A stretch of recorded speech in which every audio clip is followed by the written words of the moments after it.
Hello friends, in today's video I'm gonna be walking through how to find when you become friends with someone on Snapchat.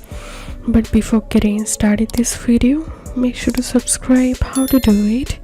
So open your Snapchat app and tap on your profile icon to the top left corner and tap on my friends and long press on the friend name. You want to say the date you become friends and tap on view friendship.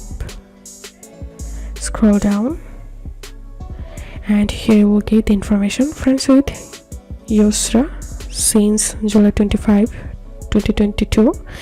So that's how you can do it. If this video helped you, give a thumbs up and please consider subscribe to how to do it. Thank you for watching.